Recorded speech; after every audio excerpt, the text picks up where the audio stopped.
we'll look at those positions a little bit more carefully, and we'll detail a couple of things about posture pressure on those. We'll start with the first one, blocking out the guard with your hand, and look at some of the details that help make that one work. This way. All right, so we won't look at the left hand yet. We're going to look at that one when we get to that step in the fundamental 5. Right now we're looking at just simply blocking out the guard and where and how to put his hand in that position. There's some different options about what to do with the hand. To me, the most important part is that I'm keying in on the hip and not the leg with the hand. So one of the mistakes that some people will make here is blocking out the guard with the hand. They start wrapping up on 5 here.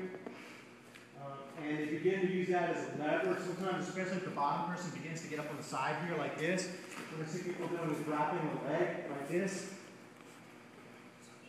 instead of keying in on the hip. And if you're wrapping the leg like this, the other knee's going to go in, it's going to be able to create space, and you're kind of screwed.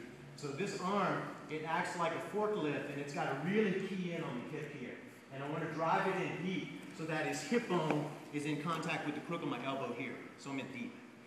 You can grab pants if you want, and sometimes I'll grab the pants at the ass here, and I'm just looking for his far side butt cheek, and I'm going to grab a handful of cloth right there. And that works pretty well because you can apply almost like a reverse shoulder adjustment on his hips here with that pants grab. I don't like to grab on the near side. I want to grab far because it really buries my arm in deep, and it allows me to use more of my shoulder in contact here. And so there's not as much space. So essentially I'm just trying to close up all the space I can here and get really tight on the hip. If you do that, you're going to be in better shape. So my arm is in tight here, and I'm keying in on the hip. And if I want to grab pants, I'm just going to grab a handful right there. Like that. Okay? With that in mind, if you notice, both my hands are on the near side. Here's one of those tips that I wish somebody had told me early on. When you first go to cross side, when you're trying to settle down the position, it's much easier to do if you have 2 hands on the near side. I don't know why nobody told me that, and I found it out through just practical experience. So usually when I first pass to cross side, both hands on the near side to settle everything down. And you know what this hand's doing, it's blocking out the guard, and then this one's working to flatten him out, which we'll talk about a bit later. Once I settle everything down and I take a bit of the initial fight out of the guy, and I know what kind of game I'm going to get, then I can change my hand position. But initially it's going to be 2 on the near side, because that's the easiest one to hold. To settle it down. So 2 hands on the near side. Second thing, weight distribution is really important here if I got 2 hands on the near side. If I split Brooks in half along his spine here, my weight always has to be on the near side.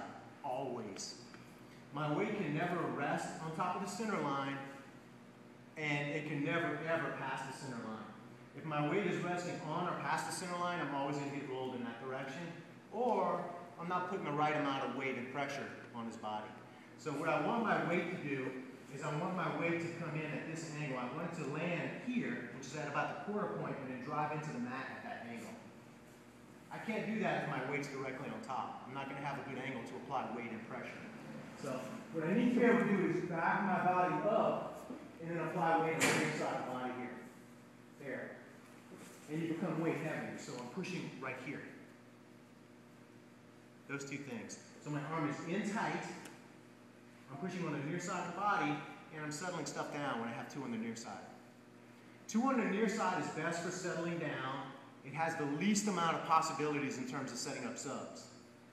2 on the far side is the worst for settling down position, but it has the most amount of possibilities for subs. So it's exactly opposite.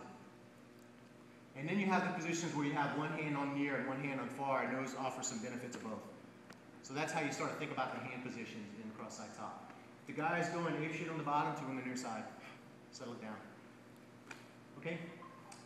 Let's work just that a little bit with your partner. So here's where you go in the intro stage. You apply a little bit of pressure, and you have the bottom person test it a little bit, and you talk your way through what's working and what's not working, just for about 5 minutes, and then we'll look at the next one. Do you ever grab the belt? When I grab the belt, Your arm wouldn't reach. yeah, I would grab it. I would grab that if it was available. As opposed to grabbing the near side, can't we? Like grab it here at the waist. No, you said if you were to grab it behind you, would grab the far side. Oh, yeah, if it was a smaller guy, my arm would wrap all the way the belt, I would do that, sure. Because it accomplishes the goal of keeping the space really tight and my arm in deep. So as long as I'm accomplishing that goal, I don't really care exactly what I'm grabbing. Here. I think that's all right. I don't know if that's a good answer, but it's the one I'm going to give. All right, try that with your partner a little bit.